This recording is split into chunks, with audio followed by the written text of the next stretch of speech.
Peut-on mentir sur son CV?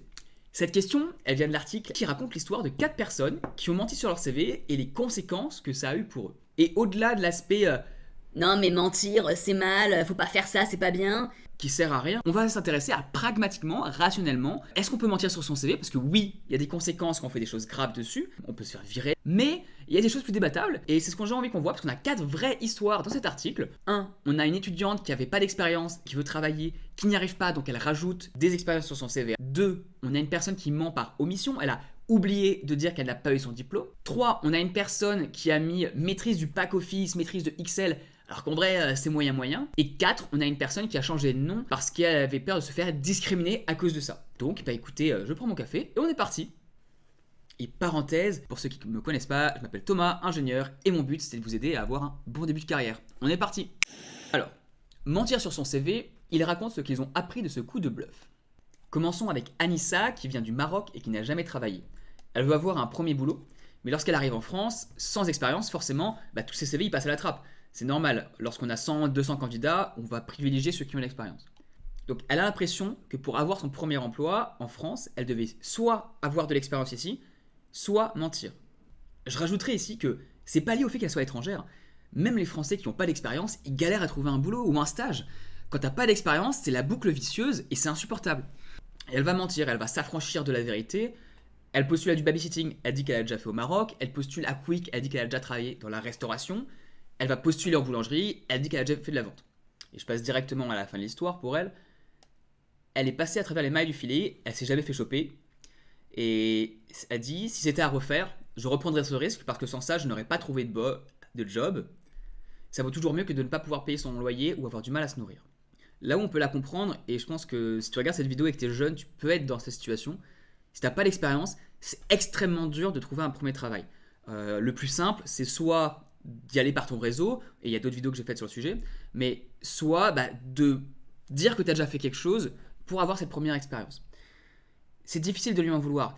C'est totalement inadmissible de mettre une expérience majeure quand tu postules à un job de type comptabilité, que tu dis que tu as déjà fait ça pendant 3 ans et que tu es certifié et que tu l'es pas. Ça, c'est légalement, c'est une débilité parce que tu peux te faire virer, tu peux devoir rembourser tes salaires, c'est horrible.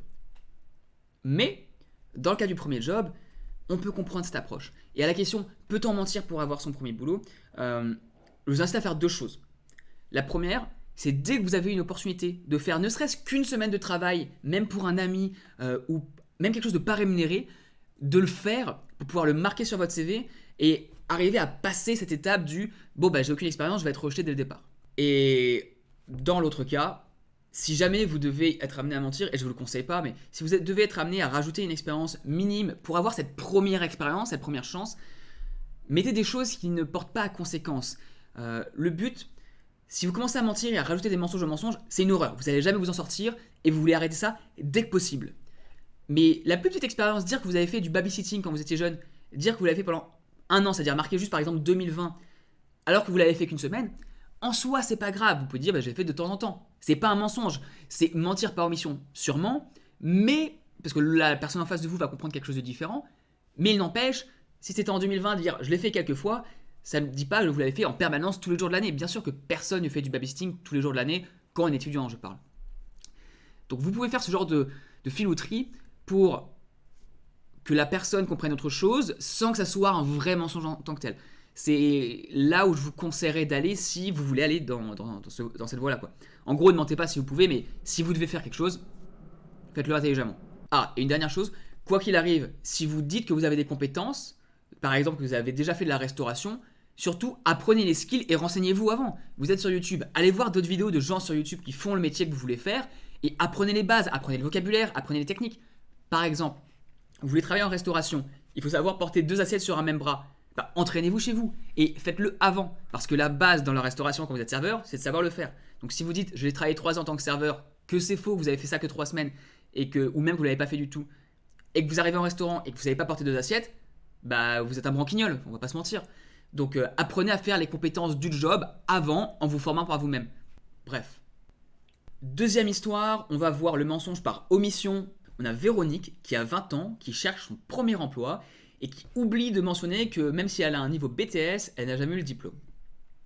Et ça se passe plutôt mal pour elle, puisqu'en fait, elle répond à une offre d'emploi, l'entretien se passe bien, et on lui dit « Vous commencez lundi, j'aurai juste besoin de la copie de vos 2 diplômes. » Et donc elle passe de la joie à la panique, elle sait pas quoi dire, et Véronique essaye d'expliquer le malentendu, mais rien à faire, la RH, elle n'a rien à faire. Et au bout du fil, elle lui dit bon bah écoutez madame, vous êtes malhonnête, vous n'avez pas le job, allez vous partez, je ne veux plus jamais vous voir. Et elle est out, elle a plus de job quoi. C'est bien dommage.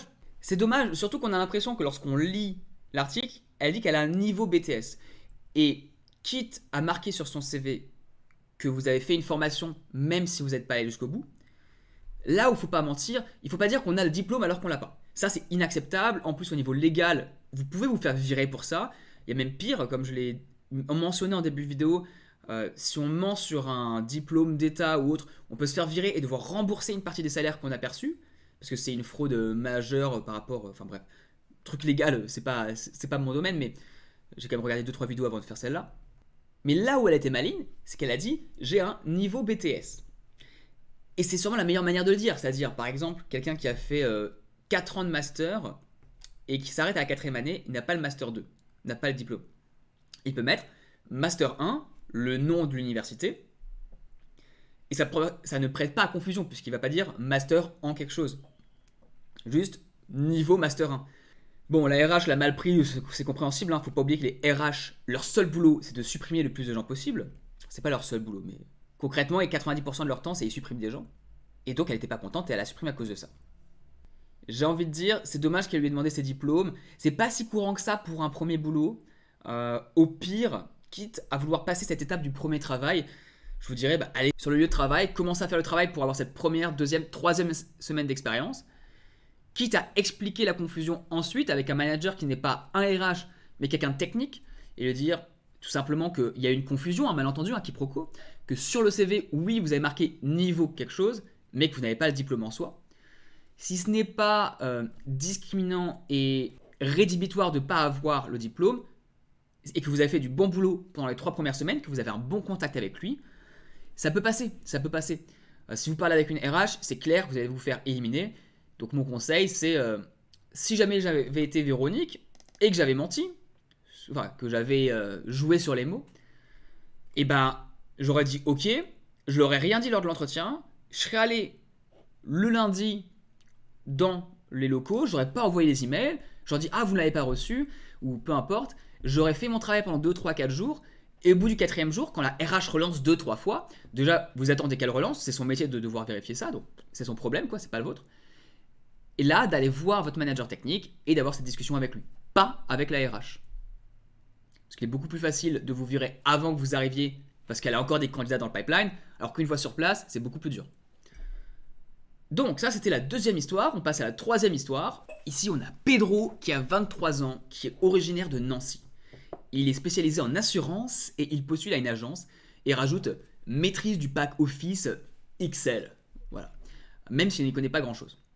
Et lui, ce qui permet de se justifier, c'est tout le monde le met sans que ça soit forcément vrai. Il faut bien trouver des choses à inscrire sur son CV. C'est difficile au début quand on n'a aucune expérience particulière. Et ce qui se passe, c'est que ça fait mouche, puisque son patron voit son CV. Il a jugé bon de lui proposer le poste de chargé du développement informatique. Et Pedro se retrouve dans une situation délicate. Il arrive dans un job, il ne sait pas ce qu'il fait. J'ai envie de dire, c'est un peu le cas de tout le monde. Mais pas forcément. Et il nous répond, fallait assumer, j'ai accepté le poste sans rien dire et je me suis débrouillé tout seul avec des tutos. Avec l'aide d'inconnus sur le net et de quelques amis connaisseurs, Pedro s'en sort et sa tromperie passe inaperçue. Là, on voit quelqu'un qui embellit son CV, c'est un mensonge par embellissement, il enjolive, il brode, si on veut. Ça lui fait aller dans une position où il faut qu'il utilise des skills qu'il n'a pas forcément, mais il va les apprendre sur le tas. Et j'ai envie de dire, quand on est employeur, et qu'on parle des compétences de quelqu'un, ce qu'on veut, c'est quelqu'un qui soit capable de faire le job. Et si tu sais faire à peu près, tu as des connaissances, mais tu es capable d'apprendre suffisamment vite, d'être opérationnel par toi-même, en quelques jours, en quelques semaines, en faisant tout ce qu'il faut pour à côté, au final, peu importe que tu ne saches pas le faire au début, que tu as dit que tu étais bon alors qu'en fait tu es moyen. La seule chose qu'on veut, c'est que tu sois bon dans le job. Et pour partager une anecdote personnelle, je suis arrivé dans mon premier job à Bouygues, où je savais faire du VBA, bah oui, j'avais touché comme tout le monde sur Excel. Et la deuxième semaine, mon manager me dit, voilà, il faudrait que tu fasses telle chose sous VBA. Et quelque chose de tellement gros que je n'avais aucune idée. C'est vraiment, il fallait faire un truc énorme. Moi, j'avais fait 2 lignes au maximum, quoi. Bah pareil, tuto internet, on apprend. J'ai passé mes 3 soirs de merde. Je suis rentré chez moi, il était 7h. J'ai travaillé jusqu'à minuit. Le lendemain matin, pareil, dans les transports, je suis en train de faire des tutos YouTube pour apprendre Excel, pour apprendre le VBA. Je regarde ce qu'il fait lui, j'imprime tous les trucs, je rentre chez moi à nouveau, je mets des ratures partout, j'essaie d'apprendre. Je passe mon week-end dessus.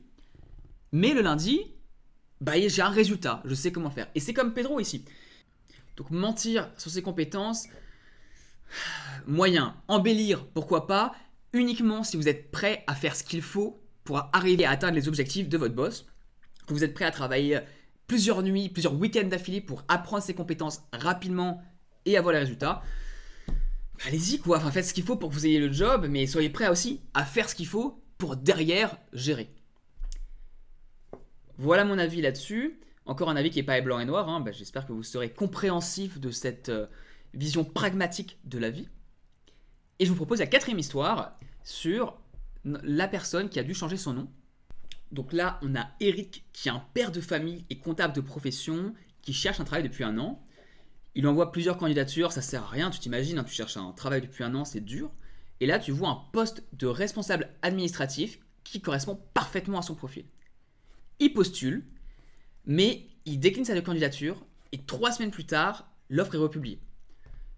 Il se dit, ok, j'ai été blacklisté à cause d'un ancien patron, je vais relancer mon CV, mais avec un nouveau nom. Il a utilisé le nom de sa femme et a changé la dernière lettre de son prénom pour le masculiniser. À ce moment-là, Eric s'appelle Valérie. Et cette fois-ci, on le rappelle. Avant d'arriver à la fin de cette histoire et de savoir la conséquence que ça a eu pour lui, j'aimerais juste dire que ce problème, il n'est pas seulement dû à des personnes qui vous blacklistent, mais j'ai déjà travaillé beaucoup avec des personnes qui ont des noms à consonance africaine et qui, en France ou en Australie, ça peut poser problème. Parce qu'il y a des connards partout et t'as des mecs qui vont te rejeter alors que t'as la bonne expérience à cause de ton prénom s'ils sont racistes, tout simplement. Et c'est pas cool. Donc, ce qui se passe dans ce cas-là, il y a plusieurs façons d'agir, mais c'est un problème qui est beaucoup plus courant qu'on peut le penser.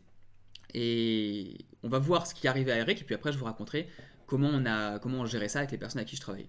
Alors, notre ami Eric arrive en entretien, et dès le début, il avoue la supercherie, et ça c'est plutôt bien. Il raconte tout à la RH, qui l'écoute, et en fait, elle se dit d'une part, j'ai jamais vu ça, et d'autre part, elle a surtout peur de se faire engueuler parce qu'en fait, c'est elle qui a zappé sa candidature trop vite. Et contrairement à ce que Eric pensait, il n'y avait pas un ancien boss qui voulait lui mettre des bâtons dans les roues, mais c'est juste que la RH, elle avait zappé son CV parce qu'elle allait trop vite. Elle a 50, 100 CV à faire et en l'occurrence, elle n'a pas vu le sien. On en arrive à la RH remonte l'information au boss, qui lui est à moitié en colère et il lui dit mais soit vous êtes un imposteur, soit vous cherchez vraiment du boulot. Et Eric il dit non, moi je cherche du boulot, c'est pour ça que j'ai envoyé un CV sous un faux nom, j'ai pas embelli la mariée, jolie expression, il voulait juste bosser. Et il est finalement embauché et on lui fait promettre de ne pas ébruiter l'épisode, ce qui est compréhensible puisqu'en fait la RH n'a pas envie de passer pour une personne qui a mal fait son travail. Alors, bon, là l'histoire finit bien, tant mieux pour Eric. On voit aussi qu'il n'y avait pas finalement de personnes qui étaient contre lui, alors que ça peut vraiment arriver dans d'autres situations, les situations notamment des noms à consonance qui peuvent être mal pris par certaines personnes. Et dans ce cas, on voit bien qu'il y a eu une réaction qui est bonne. C'est qu'en fait, il arrive à l'entretien, il l'a dit tout de suite. Et ça, c'est très bon. On ne veut pas qu'un mensonge reste dans le temps et que vous soyez obligé de rajouter des couches au-dessus. C'est la dernière chose que vous voulez. Ça, c'est vraiment une horreur. Parce que si vous perdez la confiance de la personne en face de vous, plus tard, il va se dire que tout ce qui s'est passé avant est faux et il vous fera plus jamais confiance. Donc, très mauvaise idée. À vous la supercherie, super. Et ensuite, ça se passe bien. Bon, le boss a un raisonnement de pertinence. Il se dit, lui, il veut quelqu'un qui travaille. Normal, tout le monde veut des gens qui travaillent sous eux. Et donc, il lui pose la question, l'autre répond bien, ça passe. Si vous vous sentez discriminé à cause de votre prénom, et non, soit parce que vous avez été refusé avant, soit parce que vous avez perdu une blacklist, soit parce que vous avez un nom à consonance qui peut avoir tendance à se faire discriminer dans certaines situations. C'est une façon de faire, changer son nom, qui peut être faite. Je suis pas un énorme fan en vrai. En vrai, je suis pas du tout fan. Et je vais vous dire pourquoi. 1. La blacklist, ça n'existe quasiment pas, sauf si vous faites vraiment de la merde. Et dans ce cas-là, vous serez sur une blacklist, mais bon, faut vraiment le vouloir. Et c'est trop tard, c'est-à-dire qu'une fois que vous êtes dessus, vous changez votre nom, ça changera rien au fait que derrière, on va voir que vous êtes vraiment dans la blacklist, vous dégagez. 2. Dans cette situation-là, il n'y avait pas un mec qui était contre lui, qui l'a bloqué, et soit il change de nom, il arrive, la personne se rend compte, paf, il se fait bloquer aussi, soit il aurait envoyé son CV avec le même prénom et nom, au final la RH l'aurait vu de la même façon parce qu'elle a mieux fait son boulot la deuxième fois, elle l'aurait pris aussi, et il n'y aurait pas eu toute cette situation. Donc ça aurait changé à rien, ça aurait servi à rien. Et 3, dans le cas où on a un nom à consonance qui peut être mal pris, la meilleure façon qu'on a trouvé de faire avec les personnes avec qui j'ai travaillé, c'est de mettre une bonne photo. C'est de mettre une photo où vous faites extrêmement professionnel. J'ai déjà fait une vidéo sur les photos où on montre l'usage de photo filler qui permettent d'avoir d'autres personnes noter votre photo gratuitement. Faites ça. Ayez une très belle photo. Pourquoi ? Parce qu'en fait, il y a 2 situations. Soit en face de vous, vous avez un connard qui va vous refuser parce que vous êtes black ou parce que vous êtes d'origine. Dans ce cas-là, tant pis pour lui. S'il vous refuse uniquement pour ça, alors que vous êtes un mec ou une femme super bien, et même si vous changez votre nom, quand il va vous voir en entretien, ça ne servira à rien. Ou vous avez l'autre côté, des personnes qui soit ne sont pas sensibles, s'en foutent totalement, tant mieux, soit étaient pas très chaudes avec le nom, mais en fait la seule chose qu'elles veulent, c'est quelqu'un qui est professionnel. Et avoir une photo professionnelle, rassure juste énormément des personnes qui pourraient être à la limite. On ne parle pas du jugement moral sur le fond là, on est vraiment sur pragmatiquement qu'est-ce que vous faites vous si vous êtes dans cette situation. Et donc à chaque fois, l'idée c'est de mettre en fait une photo très professionnelle à côté, même si en général on recommande de ne pas mettre de photos. Et dans ce cas de figure particulier, vous avez un nom en consonance, vous pensez ou vous avez déjà vu que vous vous faites discriminer à cause de ça, mettez une photo en costard, pro, clean, et puis voilà, même avec les téléphones actuellement, on peut faire des très bonnes photos avec le bon éclairage. Faites tester votre photo et ça vous fera passer beaucoup mieux que si vous mettez un faux nom et qu'ensuite vous faites avoir. Bon, après, il y a les astuces de vous avez un 2e, 3e prénom, vous mettez celui-là qui sonne mieux. Vous faites comme vous voulez, faites ce qui est pragmatiquement le plus pertinent. C'est pas un vrai mensonge si c'est votre 2e ou votre 3e prénom et vous pouvez juste le justifier à on m'appelle comme ça en général. Bon, c'est vrai, c'est pas vrai, ils le savent pas. Faut faire ce qu'il faut pour avoir un boulot. Bref, une dernière question, c'est qu'est-ce que vous avez pensé de cette vidéo ? C'est la 2e fois que je fais ce format, là c'est en plus une réaction, c'est nouveau pour moi.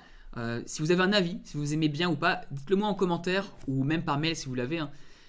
Vraiment ça m'intéresserait, mon but c'est de m'améliorer, c'est de proposer du contenu qui vous intéresse et qui vous permette d'avoir un meilleur début de carrière et qu'on ait une approche pragmatique, pas dogmatique, sur les CV, comment postuler un job, comment réussir dans son entreprise. Si tu veux aller plus loin et que tu as aimé, je te mets une vidéo où je raconte une anecdote de questions inattendues en entretien qui m'est arrivée il y a 2 semaines. Même format, une tasse de café, on parle et tu apprends des choses. Voilà, merci, à bientôt, bye bye.